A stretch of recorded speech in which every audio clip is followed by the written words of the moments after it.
नमस्कार, AB star news देख रहे हैं आप और न्यूज रूम लाइव में मैं हूं आपके साथ Sohan Singh. News room live में बात करेंगे आज की बड़ी खबरों की, बात करेंगे मौसम की बेईमानी की कि कैसे कुछ राज्यों में मूसलाधार बारिश देखने को मिल रही है, बाढ़ जैसे हालात पैदा हो गए हैं। वहीं दिल्ली वाले 30 जून को मानसून की दस्तक के बावजूद बूंद बूंद पानी बरसने के लिए इंतजार करते हुए नजर आ रहे हैं। बात होगी विजय माल्या के 4 मिलियन अमेरिकी डॉलर कनेक्शन की, जो उसकी मुसीबतें बढ़ाते हुए नजर आ रहे हैं। बात करेंगे अबू सलेम की भी कि कैसे आजमगढ़ के गलियों से निकला हुआ एक डॉन अब पुर्तगाल के जो एक फैसला था पुर्तगाल का, जो संधि हुई थी उसके बाद, वो उसके लिए वरदान बनती हुई नजर आ रही है। बात अमेरिका में क्यों विमान में अचानक आग लग गई, उस मुद्दे को लेकर के भी करेंगे, लेकिन शुरुआत करेंगे मौसम की बेईमानी की खबर के साथ में। दरअसल कई इलाकों में मूसलाधार बारिश देखने को मिल रही है। आलम यह है कि बाढ़ जैसी स्थिति बन गई है। महाराष्ट्र, गुजरात, केरल, असम, इन राज्यों में बाढ़ से हाहाकार देखने को मिल रहा है।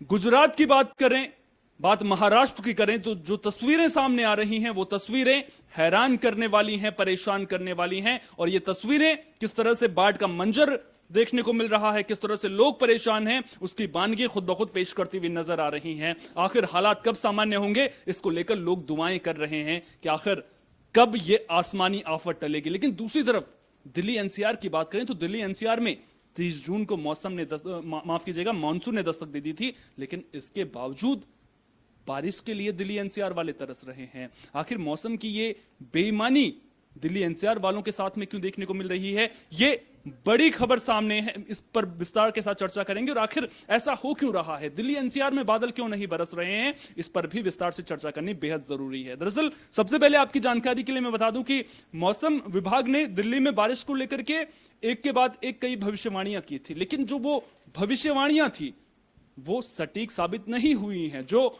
अनुमान लगाया गया था वो अनुमान सही साबित नहीं हुआ है। चाहे मौसम विभाग ने येलो अलर्ट किया हो, चाहे ऑरेंज अलर्ट किया हो, लेकिन हर बार पिछले कुछ दिनों में अगर आप देखेंगे तो जो मौसम विभाग की भविष्यवाणियां थी वो सही साबित होती हुई नजर नहीं आई हैं। इसके पीछे एक बड़ी वजह भी निकलकर सामने आ रही है। आखिर मौसम विभाग कि जो भविष्यवाणियां हैं वो गलत क्यों साबित हो रही हैं, तो इसके लिए मैं सबसे पहले आपको बता दूं कि उड़ीसा के ऊपर जो है वो कम दबाव का क्षेत्र बन रहा है, जिसकी वजह से जो मॉनसून है वो मध्य भारत की ओर डाइवर्ट हो गया है। इसके अलावा राजस्थान और पाकिस्तान से भी जो हवाएं चल रही हैं उसकी वजह से भी जो मॉनसून है वो मध्य भारत की तरफ उसका रुख बढ़ गया है। और अब जब तक उड़ीसा के ऊपर जो है वो कम दबाव का क्षेत्र नहीं हट जाता है, तब तक जो है दिल्ली में बारिश के आसार भी नजर नहीं आएंगे। लेकिन ऐसा कब तक होगा, इसको लेकर तारीख भी आपको बताएंगे। हमारे वरिष्ठ सहयोगी, हमारे एग्जीक्यूटिव एडिटर दिवाकर विक्रम सिंह जी हमारे साथ में मौजूद हैं। दिवाकर जी, मौसम की बेईमानी देखने को मिल रही है, तस्वीरें हम लगातार अपने दर्शकों को दिखा रहे हैं, किस तरह से तस्वीरें लगातार सामने आ रही हैं। मुंबई में किस तरह का आलम है वो तस्वीरों में नजर आ रहा है। गुजरात के अहमदाबाद की अगर आप तस्वीरों में देखेंगे, सोफे रोड पर बहते हुए नजर आ रहे हैं, राशन जो है वो रोड पर बहता हुआ नजर आ रहा है। लेकिन दिल्ली में बारिश नहीं हो रही है। जलवायु परिवर्तन भी इसके पीछे कहीं ना कहीं बड़ी वजह माना जा रहा है। और जो आपको याद होगा जब तूफान आए थे तो उसमें अत्यधिक वर्षा भी देखने को मिली थी, उसके पीछे भी जलवायु परिवर्तन को बड़ी वजह माना जा रहा था। और जिस तरह से ये मौसम में बदलाव है, जलवायु परिवर्तन को लेकर पहले भी वैज्ञानिकों ने अनुमान जताया था कि जो मौसमी बरसात है उसमें उसके ट्रेंड में भी बदलाव देखने को मिलेगा। वास्तव में सोहन, एक बहुत महत्वपूर्ण बात है जिस पर हम लोग चर्चा कर रहे हैं, और वही है कि उत्तर भारत में जो मानसून सक्रिय है, पूरे राज्यों में बारिश होनी चाहिए। ये एक आम फैक्टर है कि जब मानसून सक्रिय होता है तो इस तरह से होना चाहिए। लेकिन एक बड़ा कारण है कि गुजरात के क्षेत्र जो अक्सर इस समय तक सूखे में रहते थे, वहां पर भारी बारिश हो रही है। महाराष्ट्र में भारी बारिश हो रही है, साथ ही साथ मध्य प्रदेश भोपाल शहर में बहुत ज्यादा बारिश हो रही है। उधर आसाम में आप देख सकते हैं बारिश हो रही है, लेकिन दिल्ली एनसीआर में बारिश नहीं हो रही। देखिए, जो मौसम का जो अनुमान लगाते हैं वो किस तरीके से बंगाल की खाड़ी से जो दबाव हवाएं चलती हैं उसके बाद वो ऊपर उठती हैं और उस पर भारी उसमें नमी रहती है और उसके बाद वो बारिश करती हैं। जो मौसम का बदलाव हुआ है उसके कारण से हवाओं का डिस्टरबेंस है, ये एक बहुत बड़ा कारण मौसम वैज्ञानिक बता रहे हैं। और दूसरी कारण ये है कि इकोलॉजिकल सिस्टम में चेंजेस आए हैं। अभी आप देखिए अमरनाथ में भी जो कुछ भी हुआ है वो भी अत्यधिक गर्मी के कारण ये स्थिति पैदा हुई है और वहां पर बादल फटे हैं और एक तरह से बारिश हुई है और इतनी तबाही हुई है। ये जो परिवर्तन है, इस परिवर्तन के पीछे पूरे दुनिया को सोचना होगा, विशेष करके भारत में सोचना होगा। हालांकि यहाँ के वन क्षेत्र का वो बढ़ा है दायरा, लेकिन जो गर्मी जिस तरीके से बढ़ रही है और पूरे वायुमंडल में जिस तरह से गर्मी का दुष्प्रभाव बढ़ रहा है, वो एक महत्वपूर्ण फैक्टर है जिसको हमें समझना होगा। और इसके लिए पूरी दुनिया में समय समय पर पूरी दुनिया की बैठक होती रहती है, जो जलवायु में परिवर्तन हो रहा है उस सिस्टम को सही करने के लिए। वो चीजें सही नहीं हो पा रही तो उसका दुष्प्रभाव देखा जा रहा है। इस मानसूनी बारिश में अगर समान वितरण के आधार पर अगर बरसात हो तो कहीं बहुत ज्यादा बाढ़ की स्थिति और कहीं बिल्कुल सूखा है। अब दिल्ली में हालात ये हैं कि दिल्ली को आप देख लीजिए तो पूरी तरह से दिल्ली सूखा है। अब यहां पर स्थिति क्या है कि चारों तरफ अगर आप मैप के हिसाब से देखें तो दिल्ली के चारों तरफ भारी बारिश है। और दिल्ली एनसीआर मतलब समझ लीजिए आप हरियाणा, उत्तर प्रदेश या इस तरह के जो एरिया है वो पूरी तरह से सूखे की स्थिति में है। और जब यहां पर मॉइस्चर भी बढ़ रहा है और बारिश हो नहीं रही है तो इसका दुष्प्रभाव लोगों पर भी पड़ रहा है, क्योंकि थोड़ी बारिश होती है, बूंदाबांदी होती है, उसके बाद जो है उमस बढ़ती है, गर्मी बढ़ती है, तो बैक्टीरिया का और वायरस का जो है इन्फेक्शन बढ़ रहा है। इसलिए आप देखें कि कोरोना, हालांकि कोरोना को सीधे बारिश से नहीं जोड़ा जा सकता, लेकिन इस तरह की बीमारियां या जो मौसमी बीमारियां हैं वो दिल्ली में इधर 5-6 दिनों में ज्यादा सक्रिय दिखाई दे रही हैं। तो ये बहुत प्रमुख फैक्टर है जिस पे हम सोच सकते हैं। लेकिन जो मौसम वैज्ञानिकों का मानना है कि अगले आने वाले 1 हफ्ते में यहाँ भी सक्रिय हो जाएगा। लेकिन आप देख रहे होंगे कि जैसे गुजरात के एरिया है, महाराष्ट्र के एरिया में है, ये अतिवृष्टि कहते हैं जिसको, ज्यादा एक जरूरत से ज्यादा बारिश हो जा रही है। ये भी जो है वो इम्बैलेंस की स्थिति है, संतुलन नहीं है। ये तो ठीक है, ये तो रही बात जलवायु परिवर्तन किस तरह से इफेक्ट कर रहा है मौसम को, उसको लेकर के हमने बात की। लेकिन आप सुबह से इस खबर पर नजर बनाए हुए हैं, क्या लग रहा है आपको कि दिल्ली एनसीआर में बारिश आखिर कब तक होगी? क्योंकि दिल्ली वाले ये जानने के लिए बेताब हैं, जिस तरह से उमस बढ़ रही है, गर्मी बढ़ रही है, तो दिल्ली वालों का जीना यहाँ पर दुश्वार हो रहा है। कहीं बाढ़ से बुरे हालात हैं, कहीं जो है गर्मी की वजह से बुरे हालात। तो दिल्ली में बारिश कब तक हो रही है? देखिए, ऐसा माना जा रहा है कि 13 से लेकर के 20 तारीख तक मानसून यहाँ पूरी तरह से सक्रिय हो जाएगा। और उसके पीछे फिर वही कारण है कि जो हवाएं आ रही हैं वो दिल्ली में कुछ समय तक ठहरेंगी, और चूंकि नमी ज्यादा है तो वो बादल जो है वो भारी बनेंगे, तो मौसम की बरसात हो सकती है, लेकिन बहुत तेज बारिश होगी ऐसा नहीं कहा जा सकता। यहीं देखिए, यहीं पर मौसम वैज्ञानिक जो है वो सफल नहीं हो पा रहे हैं। इसका एक मात्र कारण है कि हवाओं में डिस्टरबेंस हो जा रहा है। जो हवाएं बारिश कराने के लिए जिम्मेदार हैं उनका जो डिस्टरबेंस हो रहा है वो दिल्ली सराउंडिंग एरिया को वो छोड़ करके वो बारिश कर रही हैं। वो कम दबाव का जो क्षेत्र बन रहा है उसकी वजह से। और इसी कारण से आप देखिए कि इस समय राजस्थान में भी बारिश हो रही है, जबकि राजस्थान में इस समय तक कम से कम 11 जुलाई तक ऐसी बारिश नहीं हुआ करती थी, या गुजरात के उन क्षेत्रों में ऐसी बारिश नहीं हुआ करती थी जो बारिश हो रही है। तो ये असंतुलन की स्थिति है। इसलिए 13 से लेकर के 20 जुलाई तक की स्थिति बताई जा रही है और इसमें ऐसी स्थिति बन सकती है। इसका एक मतलब और है सोहन कि जो मानसून की सक्रियता है वो पूरी तरह से प्रभावी है, लेकिन वो इम्बैलेंस कहां पर हो जा रहा है वो तो खैर प्रकृति कंट्रोल कर सकती है, उसको हम आप तो कर नहीं सकते। इसलिए दिल्ली सराउंडिंग एरिया में इस तरह की स्थिति है कि यहाँ भारी उमस है, भारी गर्मी है, प्रचंड सूरज है। कुल मिलाकर के यहाँ की स्थिति है कि हम बूंद के लिए तरस रहे हैं। और दूसरी तरफ जब आप खबरों में और स्क्रीन पर भी आप देख रहे हैं तो गुजरात और महाराष्ट्र, मध्य प्रदेश के कई जिले जो है इस समय त्राही त्राही कर रहे हैं पानी पर। कहीं ये उम्मीद की जा रही है कि आखिर बारिश कब थमेगी, और दिल्ली एनसीआर वाले बोल रहे हैं कि आखिर बारिश कब होगी। हमने जलवायु परिवर्तन के मुद्दे पर बात की, और जलवायु परिवर्तन केवल भारत की ही नहीं बल्कि दुनिया की बड़ी परेशानी बनता हुआ नजर आ रहा है। कई बैठकें अंतर्राष्ट्रीय स्तर पर इस मुद्दे को लेकर के हो चुकी हैं।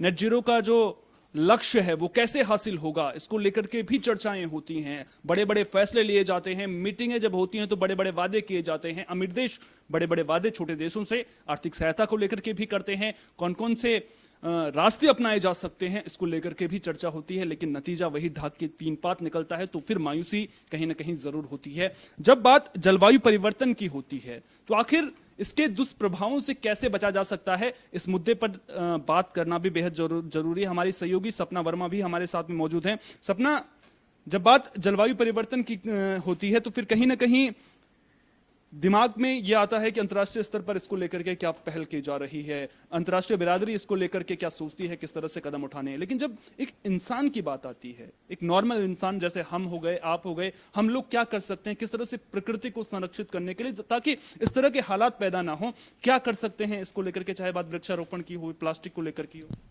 देखिए, सबसे पहले तो मैं सोहन आपसे यही कहूंगी कि लगातार जो ये बारिश होती है, बारिश की वजह होती है प्रकृति से छेड़छाड़, प्राकृतिक नियमों से छेड़छाड़ करना, चाहे जंगल कटाई हो, लगातार जिस तरीके से उस वजह से जो होती है प्रकृति के नियमों का जब हम छेड़छाड़ करता है तो प्रकृति जो होती है वो कहर ढाती है। और उसका जीता जागता प्रमाण ये है कि लगातार इस तरह की वारदातें, लगातार इस तरह की घटनाएं सामने आती है।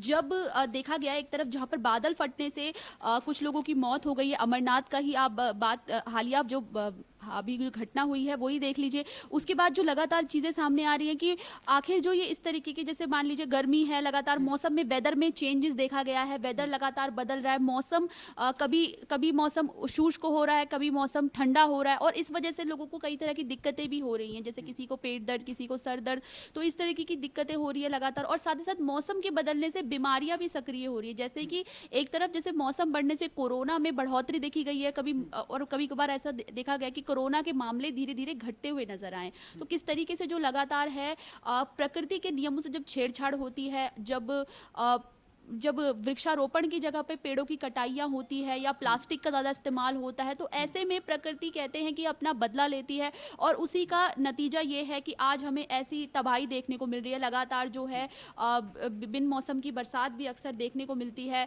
जिसे कि एसिड रेन कहते हैं। अक्सर आपने सुना होगा बिन मौसम की बरसात जो होती है काफ़ी हार्मफुल होती है, एसिड रेन, तो वो भी देखने को मिलती है अक्सर, जो कि काफ़ी ज़्यादा बताया गया है कि इसी वजह से होती है जब लोग पेड़ों की कटाई करते हैं और लगातार जो है प्रकृति को जो है उसकी पूजने की वजह उसका गलत इस्तेमाल करते हैं और प्लास्टिक का इस्तेमाल करते हैं। वैसे तो सिंगल यूज़ प्लास्टिक पर बैन है, लेकिन उसके बावजूद भी देखा गया है कहीं कहीं पर इसका इस्तेमाल किया जाता है और इसके इस्तेमाल को रोका जाना चाहिए। वहीं अगर बात की जाए मौसम को लेकर, तो जिस तरीके से मौसम में लगातार तेज़ी से बदलाव देखने को मिला है, कभी मौसम में ठंडक देखने को मिलती है, कभी नमी देखने को मिलती है, तो इसमें परिवर्तन हो धीरे मौसम में जिस तरह का बदलाव देखने को मिलता है, परिवर्तन देखने को मिलता है, तो अब इंसान क्या कर सकते हैं? सवाल मेरा ये था, सिंपल सा, आपको कुछ नहीं करना है, बस प्रकृति को आप संरक्षित कैसे रख सकते हैं, इस दिशा में कदम उठाने हैं।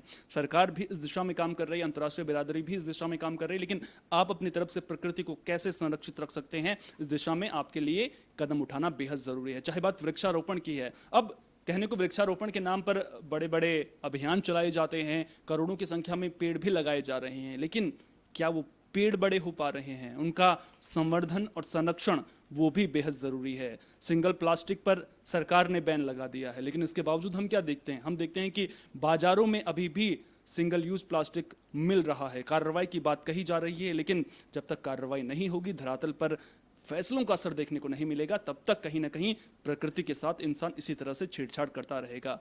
हमें क्या करना है? हमें कुछ नहीं करना है, बस प्लास्टिक को ना कहिए और उसके जगह पर आप कपड़े का बैग भी इस्तेमाल कर सकते हैं। तो उन तरीकों का इस्तेमाल कीजिए जिनके जरिए आप प्रकृति को संरक्षित कर सकते हैं, ताकि प्रकृति से हमें अभिशाप ना मिले, वरदान ही मिले। अब बात विजय माल्या की भी कर लेते हैं। दरअसल विजय माल्या के बारे में बात करना इसलिए जरूरी है क्योंकि विजय माल्या के भारत प्रत्यर्पण को लेकर के तमाम कोशिशें सरकार के द्वारा की जा रही हैं। बाकायदा मामला ब्रिटेन की अदालत में भी चल रहा था, वहां से प्रत्यर्पण पर मुहर भी लगी थी, लेकिन अब 2017 के एक मामले में विजय माल्या की जो मुश्किलें हैं वो बढ़ती हुई नजर आ रही हैं। कोर्ट ने विजय माल्या पर 2000 रुपए का जुर्माना लगाया है, साथ ही साथ 4 महीने के कारावास की सजा भी सुनाई है। साथ ही साथ ये भी कहा है कि अगर तय समय पर जुर्माना राशि विजय माल्या की ओर से नहीं दी जाती है तो फिर जो सजा है उसे 2 महीने के लिए बढ़ा दिया जा सकता है। इसके अलावा संपत्तियां भी अटैच की जा सकती हैं। पूरा मामला क्या है आपको विस्तार से बता देते हैं।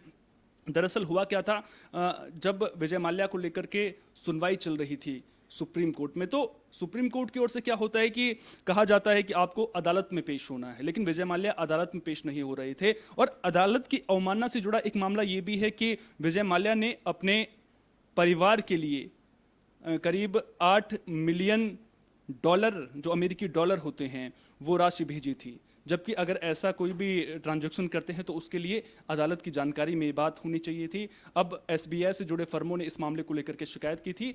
अवमानना का दोषी विजय माल्या को पाया गया, जिसके बाद अब इस तरह की कार्रवाई की गई है। और अब करना क्या होगा, विजय माल्या के परिवार को ब्याज समेत उन पैसों को वापस करना होगा। अगर ऐसा नहीं करते हैं तो संपत्तियां भी अटैच की जा सकती हैं। हमारे वरिष्ठ सहयोगी दिवाकर विक्रम सिंह जी, हमारे एग्जीक्यूटिव एडिटर, हमारे साथ में एक बार फिर से मौजूद हैं। विजय माल्या पर कहा तो जा रहा है कि कारावास की सजा हो गई है। विजय माल्या तो ब्रिटेन में है, कब तक भारत प्रत्यर्पण होगा? और जिस तरह से सुप्रीम कोर्ट ने आदेश दिया है, कितना असर विजय माल्या पर इसका पड़ेगा? बहुत अहम सवाल है सोहन, और वास्तव में यही सवाल जानना चाहिए, क्योंकि देखिए सुप्रीम कोर्ट ने तो कार्रवाई की, अवमानना का मामला है और इसमें उनको 2000 करोड़ रुपए जुर्माना भी लगाया गया है और 4 महीने की सजा है। सजा नहीं काट पाते तो 2 महीने की सजा और बढ़ाई गई है। सजा तो सुप्रीम कोर्ट दे रही है। बहुत बड़ा सवाल आपका है कि प्रत्यर्पण कब, या क्या विजय माल्या वहां से आकर के अपने आप को सरेंडर करते हैं? खैर, ये तो बहुत दूर की ख्वाब है। ये मुझे ऐसा लगता है कि ये विजय माल्या पर दबाव तो बनेगा, लेकिन चूंकि वो इस तरीके से प्रोटेक्टेड स्थिति में है कि उनका प्रत्यर्पण बहुत मुश्किल होगा अभी, क्योंकि कई दौर की वार्ता हो चुकी है, उनको लाने की कई बार कोशिशें हुई हैं, बहुत नज़दीक तक मामला पहुंच गया, लेकिन अभी भी ये भगोड़ा जो है अपने आप को कहीं ना कहीं मैनेज कर पा रहा है और 2 देशों के कानूनी प्रावधानों को वो बहुत बेहतर तरीके से यूटिलाइज कर पाने में सफल हो रहा है। और इस कारण से मुझे नहीं लगता कि प्रत्यर्पण इतने आसानी से होगा। लेकिन सोहन, आप याद रखिए कि वहां पर सत्ता बदल रही है और ऐसी संभावना है कि सुनक जो भारतीय मूल के हैं और भारत से जुड़ाव रहा है, संस्कृति को भी बहुत बेहतर तरीके से समझते हैं, एक राजनयिक प्रयास के तहत विजय माल्या को लाने की कोशिशें की जा सकती हैं। लेकिन बहुत ही अहम सवाल है और लाख टके का सवाल है कि सुप्रीम कोर्ट ने तो सब कुछ सुना दिया, दबाव भी बन रहा होगा, मेंटली वो व्यक्ति डिस्टर्ब भी होगा, उसके परिवार के सामने भी एक डिस्टर्बेंस की स्थिति है। जहां तक आपने बता ही दिया कि कई संपत्तियां जो हैं वो अटैच भी हो चुकी हैं, इतना जुर्माना भी देना पड़ेगा, जुर्माना भी उसको अदा करना पड़ेगा। लेकिन इन परिस्थितियों में सबसे बड़ी बात है कि अगर विजय माल्या को ये सारे जो सुप्रीम कोर्ट ने सुनाई है और जो उसकी मुश्किलें बढ़ी हैं, वो कब भारत लाया जाता है। और मुझे नहीं लगता कि वो इतनी जल्दी, क्योंकि वो कानूनी प्रावधानों का उपयोग करते हुए कहीं ना कहीं वो एक ऐसे स्थिति में पहुंच जाता है जिससे उसका प्रत्यर्पण जो है वो बड़ा मुश्किल होता है। सवाल मेरा आपसे यह है कि अभी मैं कुछ आंकड़ों पर नजर डाल रहा था। दरअसल जब प्रत्यर्पण की बात आती है और आप एक आंकड़ा देखेंगे तो जब भी भारत से भगोड़ों की बात होती है वो ब्रिटेन पहुंच जाते हैं। पिछले 25 सालों का मैं रिकॉर्ड उठाकर देख रहा था तो केवल एक जो शख्स थे उन्हें केवल भारत प्रत्यर्पित जो है ब्रिटेन से करवाने में सरकार सफल रही है। ब्रिटेन से क्या लगा होता है इन भगोड़ों का, और क्या वहां का कानून जो इन्हें संरक्षण देता है उसी की वजह से? देखिए, ऐसा नहीं है, चूंकि प्रत्यर्पण हो भी सकता है, बिल्कुल सही आपने कहा। सबसे बड़ी बात है कि यहाँ पर एक संरक्षण ये होता है और यहाँ पर जो जिंदगी है वो बहुत अच्छे से कट सकती है। विजय माल्या के बड़े हसीन सपने हुआ करते थे और बड़े वो रंगीन मिजाज के भी रहे हैं, और जब तक यहाँ रहे हैं तो बहुत बड़े व्यवसायी और बहुत सफल माने जाते थे। लेकिन बहुत अहम सवाल है, कुछ ऐसे देशों में ये जाते हैं, वहां जाकर के उन कानूनी प्रक्रियाओं में वहां के कोर्ट भी बहुत प्रभावी है और लोकतांत्रिक सरकार भी है, प्रजातांत्रिक देश वो भी है।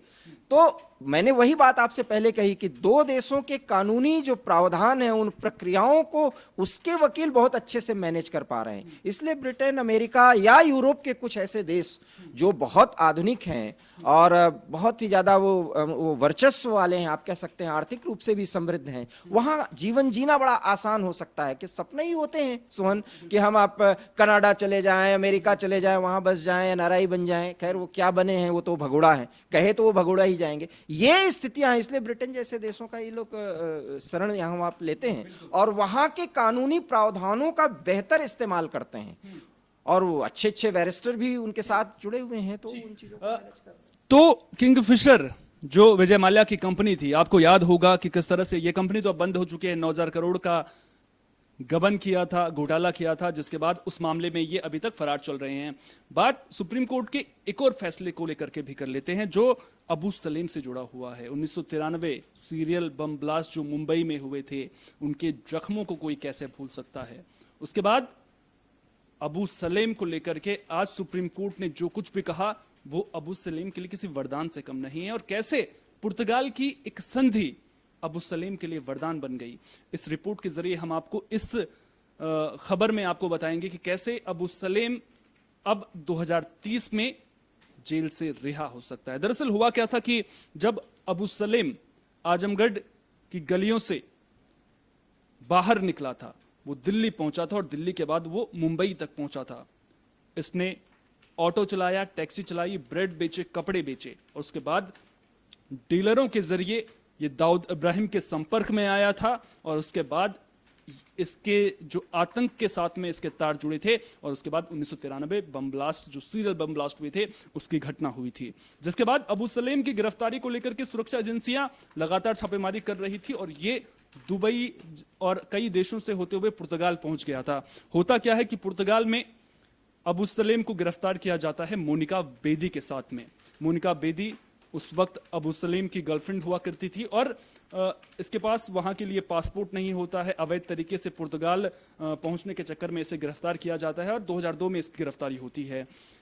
मनमोहन सिंह की सरकार जब थी तो उसके बाद इसके भारत प्रत्यर्पण को लेकर के तमाम कोशिशें की जाती हैं और उसके बाद इसे 2005 में नवंबर का महीना था जब इसे भारत वापस लाया जाता है और उस वक्त पुर्तगाल की सरकार 2 शर्तें भारत सरकार के सामने रखती है।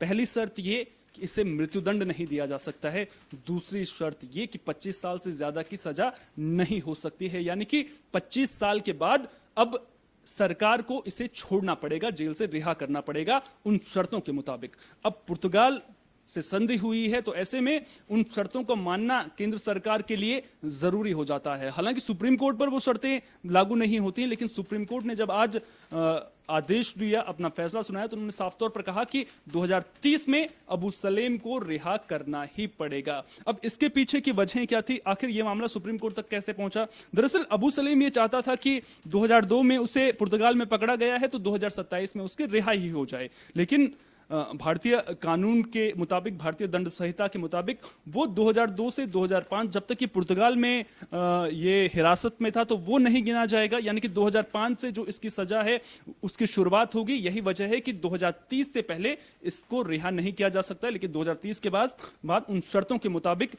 इसे रिहा करना ही पड़ेगा। अब अबू सलेम इतना बड़ा नाम कैसे बन गया? एक अबू सलेम जो आजमगढ़ की गलियों में रहा करता था, 10 से 11 साल की उम्र में इसके बड़े बड़े सपने थे कि कैसे मैं बड़ा डॉन बनूंगा, किस तरह से मैं अपनी धाक पूरी दुनिया में जमाऊंगा, और वही सपने इसे दिल्ली लेकर आए। लेकिन दिल्ली में इसके लिए जिंदगी जीना आसान नहीं था, तो इसने क्या किया? इसने टैक्सी चलाई, ब्रेड बेचे, कपड़े बेचे और जैसे तैसे करके ये उसके बाद जब दिल्ली से इसका लगाव नहीं रहा तो फिर ये मुंबई पहुंच गया। और आप यकीन मानिए ये वो अबू सलेम है, जब ये आतंक की दुनिया में पहुंचा तो उसके बाद आजमगढ़ लौट करके एक बार भी ये नहीं आया। तो अबू सलेम को लेकर के किस तरह से अब पुर्तगाल की वो संधि वरदान बनती हुई नजर आ रही है वो हमने आपको बताया। बात अब श्रीलंका को लेकर के भी कर लेते हैं, क्योंकि श्रीलंका के जो हालात हैं उन पर बात करना बेहद जरूरी है। श्रीलंका में जो स्थिति है वो बेहद ही दयनीय नजर आ रही है।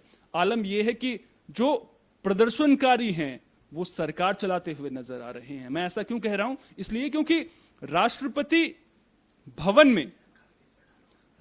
भवन में प्रदर्शनकारी पहुंच चुके हैं। वहां पर स्विमिंग पूल में नहाती हुई तस्वीरें हमने आपको दिखाई थी, हमने आपको दिखाया था किस तरह से वहां पर बैठे हुए थे। इसके अलावा वो राष्ट्रपति भवन में कैबिनेट मीटिंग कर रहे हैं। तो आप आलम खुद ब खुद लगा सकते हैं कि श्रीलंका के हालात किस तरह के। वहां पर यह हो चुका है कि लोग लकड़ी के चूल्हे पर खाना बनाने के लिए मजबूर हैं। कई लोगों को तो यह भी पता नहीं है कि अब आगे उनकी जिंदगी कैसे चलेगी। सामान बहुत महंगा हो चुका है, सड़कों पर प्रदर्शन हो रहा है, सरकार स्थायी बनती हुई नजर नहीं आ रही है। अब ऐसे में क्या कुछ श्रीलंका में समीकरण बनते हुए नजर आ रहे हैं, उन समीकरणों को समझना आपके लिए बेहद जरूरी होगा। दरअसल प्रदर्शनकारी चाहते हैं कि राष्ट्रपति इस्तीफा दें, प्रधानमंत्री इस्तीफा दें।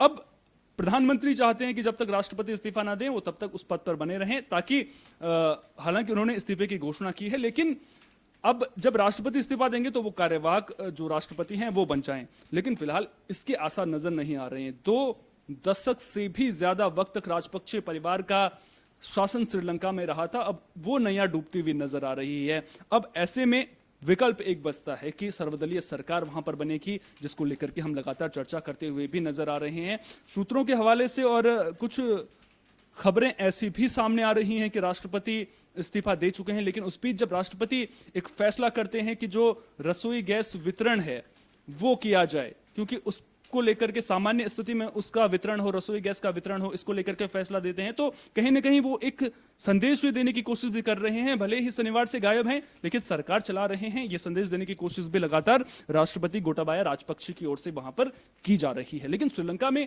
आगे क्या हालात सुधरेंगे, क्योंकि अगर आपको आईएमएफ के साथ में बातचीत भी करनी है तो उसके लिए सरकार होना बेहद जरूरी है, क्योंकि बिना सरकार के आपकी बातचीत नहीं हो सकती है। भारत की तरफ से भी मदद को लेकर के तमाम पेशकश की गई है। हमारे वरिष्ठ सहयोगी एग्जीक्यूटिव एडिटर दिवाकर विक्रम सिंह जी एक बार फिर से हमारे साथ में मौजूद हैं। दिवाकर जी, श्रीलंका गोटाबाया राजपक्षे इस्तीफा देते हैं, विक्रम रानिल सिंघे, कोशिश उनकी ये है कि रानिल विक्रम सिंघे, माफ कीजिएगा, कि मैं राष्ट्रपति पद पर कहीं ना कहीं सीधे तरीके से नहीं तो टेढ़े तरीके से बैठ सकूं, क्योंकि संविधान ये कहता है कि अगर राष्ट्रपति नहीं तो प्रधानमंत्री उस जिम्मेदारी को संभालेगा। हालात किस तरह के नजर आ रहे हैं, आगे किस दिशा में श्रीलंका बढ़ता हुआ नजर आ रहा है? समय का अभाव है, शॉर्ट में। देखिए, जैसा कि मैंने पहले भी कहा था और हम लोगों ने सोहन चर्चा की थी एवी स्टार न्यूज पर, और बातें उसी तरफ आगे बढ़ रही हैं। मिलीजुली सरकार बनने के अलावा अब कोई विकल्प है ही नहीं सोहन, ये क्लियर है।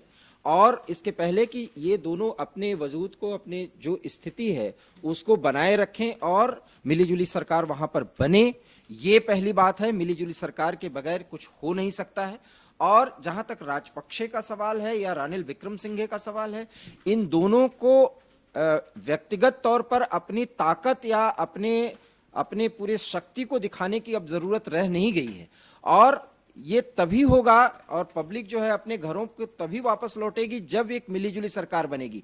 क्यों बनेगी, हम आपको ये बताते हैं। क्योंकि देखिए, अमेरिका ने बहुत ज्यादा चिंता जताई है, भारत ने स्पष्ट तौर पर, हमारे विदेश मंत्री ने भी कह दिया है कि वहां पर हम हर संभव मदद पहुंचाएंगे। कुछ और देश भी सामने आएंगे, जैसा कि सोहन हम लोगों ने चर्चा में ये बातें कही थी। अब वो स्थिति बन रही है कि यहां पर मिलीजुली सरकार बनेगी। मिलीजुली सरकार का एक एजेंडा होगा जो कॉमन होगा, और कॉमन एजेंडा के तहत क्या होगा, जैसे ईंधन की सप्लाई, जिसमें रसोई गैस हो गया, क्रूड ऑयल हो गया, उसकी उपलब्धि या उसके सहारा। कल भी मैंने बात पे, हमको लगता है हम लोगों ने जब परसों पहले दिन इस पर चर्चा की थी, तब भी हमने कहा था कि कुछ गल्फ के देश भी आगे आएंगे। ऐसे में जब अमेरिका ने चिंता जता दी है और भारत जो है वो कह रहा है कि हम अपने पड़ोसी के साथ खड़े रहेंगे बराबर, तो एक बात सोहन अब स्पष्ट है कि अब आईएमएफ पूरी तरीके से बातचीत करेगा। और आईएमएफ जब बातचीत करेगा तो वहां पर उसकी कुछ शर्तें होंगी और उन शर्तों को अब श्रीलंका को मानना होगा। सबसे बड़ी बात है कि जो शर्तें हैं श्रीलंका की, जो शर्तें श्रीलंका के सामने रखी जाएंगी, वो न सिर्फ आईएमएफ की होंगी बल्कि कुछ और देशों के तरफ से वो शर्तें होंगी, जिसमें सबसे बड़ी बात होगी कि वहां जो दलीय या गुटीय संघर्ष है या व्यक्तिगत रूप से जो नेता वहां पर प्रभावी हैं, वो अपनी ताकत को बढ़ाने की कोशिश न करें, बल्कि देश की शांति और देश की जरूरतों को पूरा करने के लिए वहां विपक्ष की मांग, और विपक्ष की वो मांग है जो जनता की मांग है, जिसमें वहां क्रिकेटर्स शामिल हैं, संगठनों के लोग शामिल हैं, धर्म के लोग भी शामिल हैं। ऐसे में उनके नुमाइंदे आएंगे और जो कॉमन मिनिमम प्रोग्राम बनेगा उसी के तहत श्रीलंका को पहले वो फौरी तौर पर वो सहायता मिलेगी कि लोगों की जरूरतें पूरा हों। जब जरूरतें पूरा करने के लिए एक इंस्टॉलमेंट मिलेगा, उसके बाद वो बताएंगे कि भैया अब आप अपने इकोनॉमी को फिर से डेवलप करिए। जब इकोनॉमी को डेवलप करना होगा तब उनके मुद्रा का अवमूल्यन भी कराया जा सकता है, उस शर्त पर दी जा सकती है। उनको कुछ सेक्टर्स के लिए जो है वो फॉरेन इन्वेस्टमेंट के लिए खोलना होगा, उनकी इकोनॉमी को किस तरीके से ओपन लिबरलाइज करना होगा ज्यादा से ज्यादा। तो सवाल का जवाब दीजिए, शॉर्ट में मैं आपसे जवाब चाहूंगा इसका, क्योंकि समय मेरे को इजाजत नहीं दे रहा है। प्रदर्शन कैसे खत्म होगा, उसको लेकर के भी तो कुछ ना कुछ सोचना होगा। प्रदर्शन एक ही शर्त पे होगा कि गोटाबाया राजपक्षे जो है वो क्लियर घोषणा करें और साथ ही साथ ये क्लियर हो जाए कि वहां पर मिलीजुली सरकार बनेगी। ठीक है, तो गोटाबाया राजपक्षे जिस तरह का रुख उन्होंने अभी तक अख्तियार किया है, उससे साफ लग रहा है कि वो एक तरफ इस्तीफा देने की बात तो कह रहे हैं, लेकिन पीछे से सरकार चलाने की कोशिश करते हुए भी नजर आ रहे हैं। लेकिन जिस तरह से विरोध प्रदर्शन हो रहा है, ऐसे में गोटाबाया राजपक्षे की मुश्किलें थमेंगी नहीं, बढ़ेंगी ही। और रानिल विक्रमसिंघे अब आगे वो कब तक घोषणा, क्योंकि उन्होंने एक तौर पर यह भी कहा है कि जब तक गोटाबाया राजपक्षे इस्तीफा नहीं दे देते हैं, इसके अलावा जब तक नई सरकार नहीं बनती है तब तक वही अपने प्रधानमंत्री पद पर बने रहेंगे। हालांकि उन्होंने इस्तीफे का ऐलान जरूर कर दिया है। अब बात बुलेटिन में मुख्तार अंसारी की भी कर लेते हैं। दरअसल मुख्तार अंसारी, ये प्रकरण कहीं ना कहीं तब सुर्खियों से हट गया था जब मुख्तार अंसारी को पंजाब की रोपड़ जेल से दोबारा यूपी लाया गया था। उन दिनों में ये खबरें खूब सुर्खियों में रही थी, हर मीडिया चैनल इस खबर को प्रमुखता से दिखा रहा था। लेकिन आज हम मुख्तार अंसारी की बात क्यों कर रहे हैं, इसके बारे में भी चर्चा होना बेहद जरूरी है। दरअसल आपको याद होगा कि आखिर बांदा जेल से पंजाब की रोपड़ जेल तक मुख्तार अंसारी पहुंचा कैसे था। रातों रात ऐसा क्या हुआ था कि जो मुख्तार अंसारी है वो बांदा जेल से उसे रोपड़ जेल शिफ्ट कर दिया था। हम आपको बताते हैं कि आखिर हुआ क्या था। पंजाब पुलिस ने आरोप लगाया था कि मुख्तार अंसारी ने एक बिल्डर को फोन किया है, उससे करोड़ों की रंगदारी मांगी है। अब इस पूरे मामले को लेकर बड़ा खुलासा हुआ है और इस कनेक्शन के तार प्रयागराज से जुड़े हुए नजर आए हैं। दरअसल जिस सिम कार्ड से मुख्तार अंसारी ने पंजाब के बिल्डर को फोन किया था, कहा जा रहा है कि वो जो सिम कार्ड था वो 550 रुपए में मुख्तार अंसारी ने खरीदा था, जिसके जरिए बिल्डर को फोन किया गया था और ये पूरा प्लान बनाया गया था, एक साजिश के तहत ऐसा किया गया था। क्योंकि आरोप ये लग रहे हैं कि मुख्तार अंसारी को बचाने के लिए पंजाब में कांग्रेस की जो तत्कालीन सरकार थी उसने ऐसी साजिश रचवाई थी और इसी साजिश के तहत मुख्तार अंसारी बांदा जेल से रोपड़ जेल शिफ्ट हो गया था। अब वो सिम कार्ड कैसे खरीदा गया था उसको लेकर के भी मैं आपको जानकारी देता हूं। दरअसल जो जानकारी निकलकर सामने आ रही है उसके मुताबिक प्रयागराज में मुख्तार अंसारी के कहने पर यह सिम कार्ड खरीदा जाता है और इसके लिए किसी भी तरह का दस्तावेज नहीं मांगा जाता है, क्योंकि जो अतिरिक्त पैसे थे वो उस सिम कार्ड बेचने वाले को दिए गए थे, जिसके बाद ये पूरी साजिश की कहानी रची जाती है।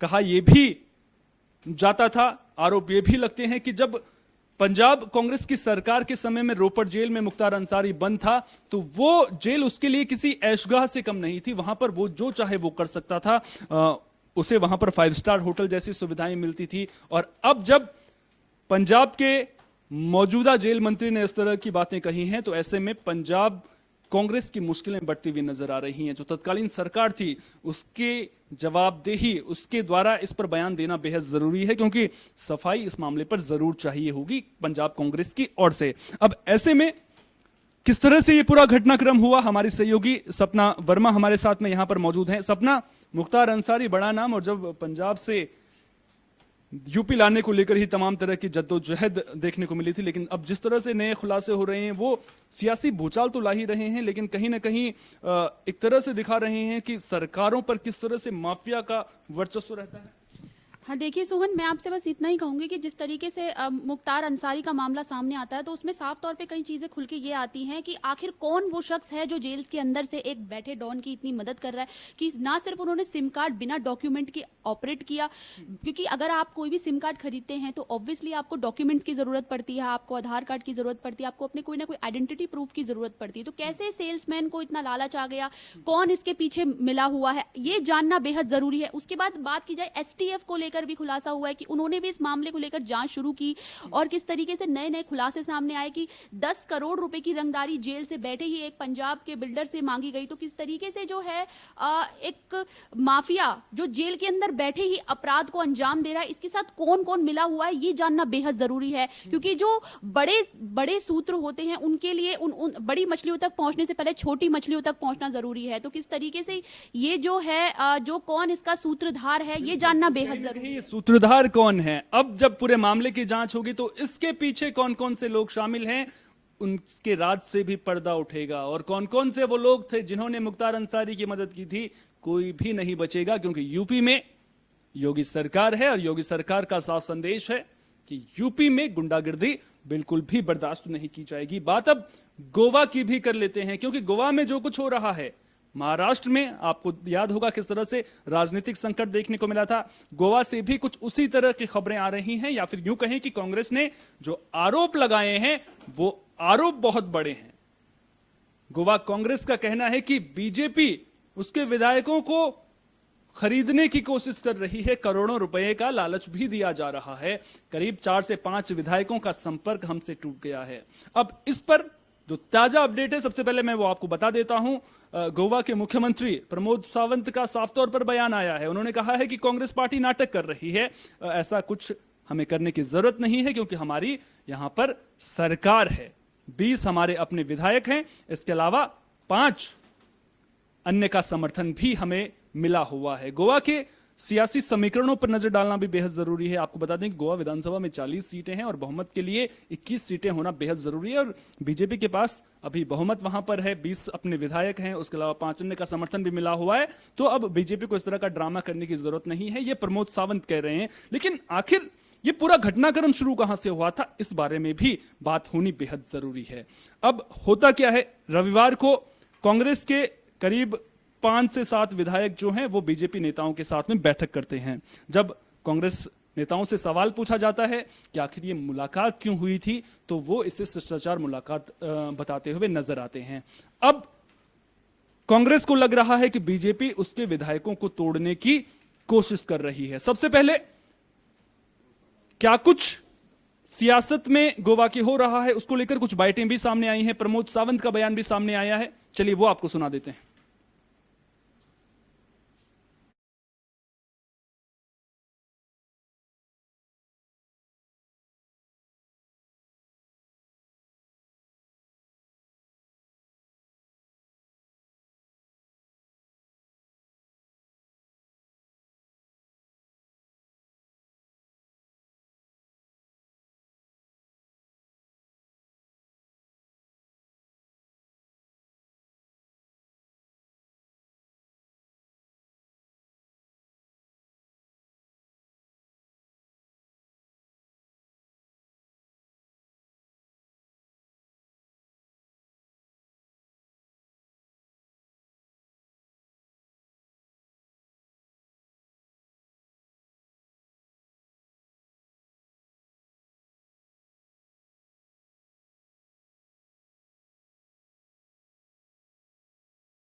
तो अब गोवा कांग्रेस में घमासान देखने को मिल रहा है और सोनिया गांधी ने मोर्चा संभाल लिया है। वासनिक को गोवा जरूर भेज दिया गया और उनकी कोशिश ये होगी कि अब गोवा में कांग्रेस के विधायकों को किस तरह से मनाना है, क्योंकि एकजुट करना बेहद जरूरी है, क्योंकि आगे लोकसभा चुनाव भी होने हैं। साथ ही साथ अगर बात करें गोवा की, तो गोवा में एक बड़ा फैसला भी कांग्रेस की ओर से लिया गया है। जो नेता प्रतिपक्ष थे कांग्रेस विधायक, उनको नेता प्रतिपक्ष के पद से उन्होंने हटा दिया है और अब ऐसे में कहीं ना कहीं गोवा कांग्रेस में संकट बढ़ता हुआ नजर आ रहा है। बुलेटिन में अब बात आखिरी खबर की भी कर लेते हैं, बात अमेरिका की करेंगे। और अमेरिका की बात हम इसलिए कर रहे हैं क्योंकि यहां पर एक बड़ा विमान हादसा होते होते बचा है। आखिर पूरी खबर क्या है, हमारी सहयोगी सपना वर्मा हमारे साथ में मौजूद हैं। सपना, क्या जानकारी मिल रही है? जो विमान था किसी तरह के, जिस तरह से दुर्घटनाग्रस्त हुआ है, आग लगने की खबर भी सामने आ रही है विमान में, क्या किसी यात्री के हताहत होने की खबर है या फिर पूरी जानकारी दीजिए। सोहन, एक तो यात्री किसी तरह बच गए, बाल बच गए। स्प्रिट विमान था, जिस एयरलाइंस का विमान था, जहां पर हादसा टल गया। ब्रेक में आग लगने की बात सामने आई कि ब्रेक से धुआं उठने लगा, जिसकी वजह से जो है किसी तरह यात्री जो है किसी तरह लैंडिंग हो गई और विमान से यात्रियों को किसी तरह से जो है सुरक्षित यात्री कोई इसमें हताहत नहीं हुआ है। ये खबर सामने आ रही है। ठीक है, बहुत बहुत धन्यवाद सपना आपका तमाम जानकारी के लिए। तो कहीं ना कहीं हादसे, विमान हादसे पिछले कुछ दिनों में बहुत ज्यादा देखने को मिले हैं। आपको याद होगा स्पाइसजेट के विमान से जुड़ी हुई कई जानकारियां सामने आई थी, कई इस तरह की खबरें सामने आई थी। और अब अमेरिका के अटलांटा में जो हुआ है, वो कहते हैं ना, जाको राखे साइयां मार सके ना कोई, कुछ इसी तरह से ये बात निकलकर सामने आई और कहीं ना कहीं जो बड़ा हादसा है वो होते होते बचा है। फिलहाल के लिए न्यूज रूम लाइव में इतना ही। देश दुनिया की तमाम अहम खबरों के लिए बने रहिए AB स्टार न्यूज के साथ, क्योंकि यहां पर खबरों का सिलसिला कभी नहीं थमता।